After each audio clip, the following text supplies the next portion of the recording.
Welcome to Roopa's kitchen. ഇന്ന് നമ്മൾ ഒരു വഴുതനങ്ങ കൊണ്ട് നല്ല അടിപൊളിയായിട്ടുള്ള ഒരു കറിയാണ് ഉണ്ടാക്കാൻ പോകുന്നത്. നല്ല സ്വാദാണ്. തീർച്ചയായിട്ടും ഈ വീഡിയോ കണ്ടിട്ട് നിങ്ങളൊന്ന് ട്രൈ ചെയ്ത് നോക്കണം. അപ്പോൾ അത് എങ്ങനെ ഉണ്ടാക്കണം എന്നുള്ളത് നമുക്ക് നോക്കാം. വഴുതനങ്ങ കറി ഉണ്ടാക്കാനായിട്ട് ഞാൻ ഒരു വലിയ വഴുതനങ്ങ എടുത്തിട്ടുണ്ട്. പിന്നെ ഇത് വന്നിട്ട് ചെറുതാണെങ്കിൽ 2 എടുത്തോളൂ കേട്ടോ. പിന്നെ വന്നിട്ട് ഇത് വന്നിട്ട് നമ്മൾ കത്തിരിക്കയ്ക്കും വഴുതനങ്ങ എന്ന് പറയും, നമ്മളിതിന് വഴുതനങ്ങ എന്ന് പറയും. അപ്പൊ ഇത് വന്നിട്ട് നമുക്ക് കഴുകിയിട്ട് നല്ല രീതിയിൽ കട്ട് ചെയ്തെടുക്കാം. അപ്പൊ നമുക്കിതൊന്ന് കട്ട് ചെയ്തെടുക്കാം. തീരെ കുഞ്ഞു കുഞ്ഞു പീസ് ആക്കണ്ട കേട്ടോ, ഇത് പെട്ടെന്ന് വെന്ത് കിട്ടുന്നതാണ്. അതുകൊണ്ട് തീരെ കനം കുറച്ചിട്ട് കട്ട് ചെയ്യണ്ട. കണ്ടോ, ഇതിപ്പോ വലുതായതുകൊണ്ട് നമ്മൾ ഇങ്ങനെ കട്ട് ചെയ്തു. ചെറുതാണെന്നുണ്ടെങ്കിൽ 2 കട്ട് ചെയ്താൽ മതി, ഓരോ പീസ് എടുത്തിട്ട്. ഇല്ലാന്നുണ്ടെങ്കിൽ എല്ലാം നല്ല രീതിയിൽ ഉടഞ്ഞു പോകും. അതാണ്, നമുക്കിത് പീസസ് ഒന്നും കിട്ടത്തില്ല. ഓക്കെ, കണ്ടോ, ഇതുപോലെ കട്ട് ചെയ്താൽ മതി. കണ്ടോ, ഇതുപോലെ ഞാൻ ബാക്കിയുള്ളതും കൂടെ കട്ട് ചെയ്യാം. അപ്പൊ ഞാനിതിങ്ങനെ കട്ട് ചെയ്ത് വെച്ചിട്ടുണ്ട്. ഇനി നമുക്കിത് ചെയ്യാൻ തുടങ്ങാം. അപ്പോൾ ഒരു പാൻ ചൂടാക്കാൻ വെച്ചിട്ടുണ്ട്. ഒരു 3 ടേബിൾ സ്പൂൺ ഓയിൽ ഒഴിച്ചു കൊടുക്കാം. ഇത് വഴണ്ടി കിട്ടാനായിട്ട് അതിന്റെ ആവശ്യമുണ്ട്. ഓയിൽ ഒന്ന് ചൂടാട്ടെ.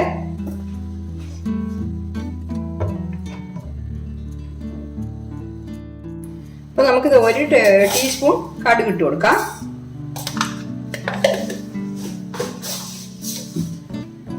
കടുക് ഒന്ന് പൊട്ടട്ടെ.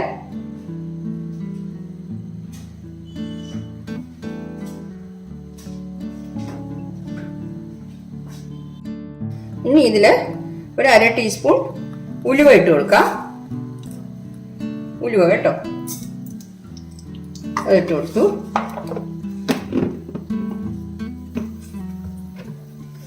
ഒന്ന് ചുമന്നു.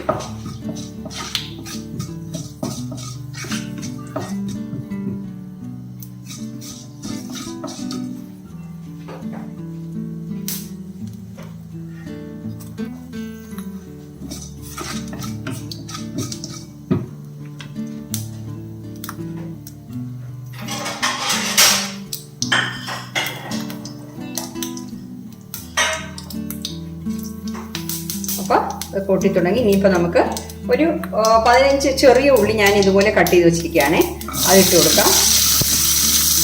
15-20 ആയാലും കുഴപ്പമില്ല.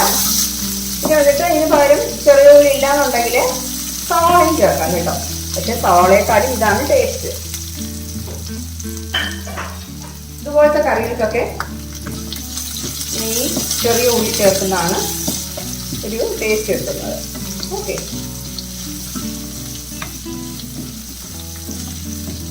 ഒന്ന് കുറച്ച് വേണ്ടിട്ടെ.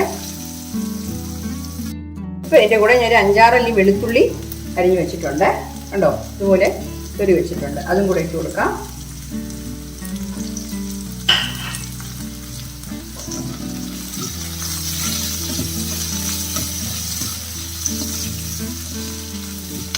ഇനി ഇപ്പൊ ഇതിന്റെ കൂടെ 1 ടേബിൾ സ്പൂൺ ഇഞ്ചി കൊത്തി അരിഞ്ഞത്, ചതച്ചത്. ഞാനിപ്പോ ചതച്ചാണ് ഇട്ട് കൊടുക്കുന്നത്. 1 ടേബിൾ സ്പൂൺ ഇടുന്നുണ്ട്.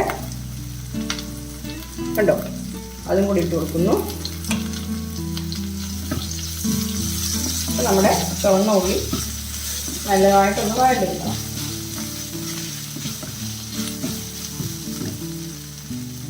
അപ്പം നമ്മുടെ ചെറിയ ഉള്ളി ഒന്ന് വഴണ്ടിട്ടുണ്ട്. ഇനിയിപ്പോൾ നമുക്കിതിൽ കട്ട് ചെയ്ത് വെച്ചിരിക്കുന്ന ഈ വഴുതനങ്ങ ഉണ്ടല്ലോ, അതിട്ട് കൊടുക്കാം. അതും കൂടെ ഇട്ടിട്ട് വഴറ്റണം.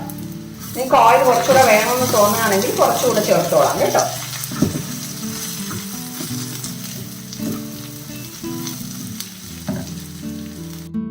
അപ്പൊ നമ്മുടെ വഴുതനങ്ങ കുറച്ച് വഴണ്ടിട്ടുണ്ട്. ഇനിയിപ്പോൾ ഇതിൽ ഞാൻ 1 സ്പൂൺ മുളക് പൊടി ചേർത്ത് കൊടുക്കുകയാണ്. ഞാൻ എരിവില്ലാത്ത മുളക് പൊടിയാണ് 1 സ്പൂൺ ചേർക്കുന്നു. നമ്മൾ പച്ചമുളകൊന്നും ഇതിൽ ചേർത്തിട്ടില്ല. എന്നിട്ട് ഒരു 1/2 ടീസ്പൂൺ മഞ്ഞൾപ്പൊടി ചേർത്ത് കൊടുക്കാം. മഞ്ഞൾപ്പൊടി. പിന്നെ വന്നിട്ട് 1 ടീസ്പൂൺ പെരുംജീരകത്തിൻ്റെ പൊടി ചേർക്കണം. ഇതിപ്പോൾ മല്ലിപ്പൊടിയാണ്. മല്ലിപ്പൊടി ഒരു 1/2 ടീസ്പൂൺ മതി കേട്ടോ. 1/2 ടീസ്പൂൺ മല്ലിപ്പൊടി. പിന്നെ 1 ടീസ്പൂൺ പെരുംജീരകത്തിൻ്റെ പൊടി. പിന്നെ നല്ല ജീരകത്തിന്റെ പൊടിയും കൂടെ വേണം. അത് ഒരു 1/2 ടീസ്പൂൺ ജീരകം പൊടിച്ചത്. ഓക്കെ, അതും കൂടി ഇട്ട് കൊടുക്കുന്നു. അപ്പൊ പൊടിയുടെ ഒക്കെ പച്ചമണം ഒന്ന് മാറണം.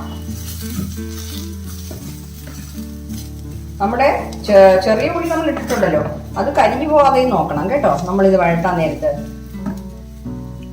ഇപ്പൊ ഓയിൽ കുറച്ചാണ് ഒഴിച്ചിട്ടുള്ളത്. നിങ്ങൾക്ക് ഓയിൽ വേണമെങ്കിൽ കുറച്ചുകൂടെ ചേർത്തോളാം കേട്ടോ. ഇനിയിപ്പോൾ ഇതിൽ ഞാൻ 2 മീഡിയം സൈസ് ടൊമാറ്റോ കട്ട് ചെയ്ത് വെച്ചതും കൂടെ ചേർക്കുന്നു. ഇതെല്ലാം കൂടെ നമുക്ക് ഒന്ന് വഴട്ടാം. നമ്മുടെ വഴുതനങ്ങ ഉടഞ്ഞു പോകാത്ത രീതിയിൽ വേണം വഴറ്റിയെടുക്കാൻ കേട്ടോ. ഞാൻ ഫ്ലെയിം കുറച്ച് ചെയ്യാം, മീഡിയത്തിനും കുറച്ചാൽ മതി കേട്ടോ.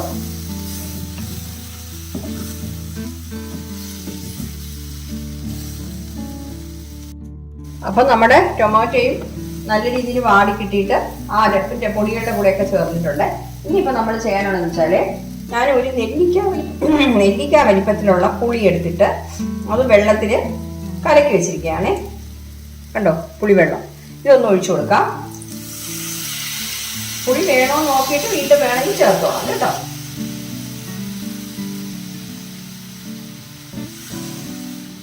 അതിൻ്റെ കൂടെ തന്നെ കുറച്ച് വെള്ളവും കൂടെ ചേർത്ത് കൊടുക്കണം.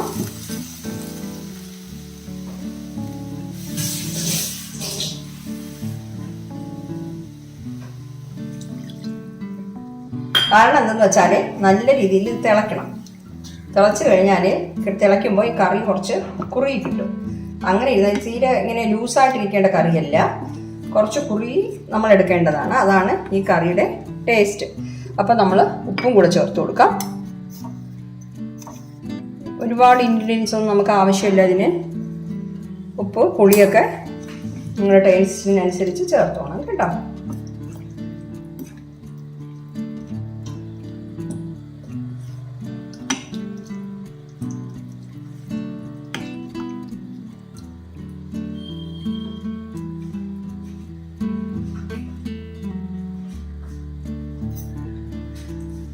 ഉപ്പും പുളിയൊന്നും ശരിയാണോ നോക്കാം.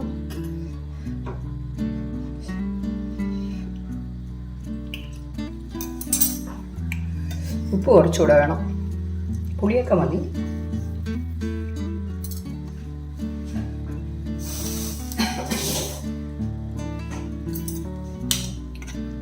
നല്ലപോലെ ഒന്ന് തിളക്കണം ഈ കറി. 5 മിനിറ്റ് നമുക്ക് അടച്ചു വെച്ചിട്ട് ഒന്ന് തിളപ്പിക്കണം.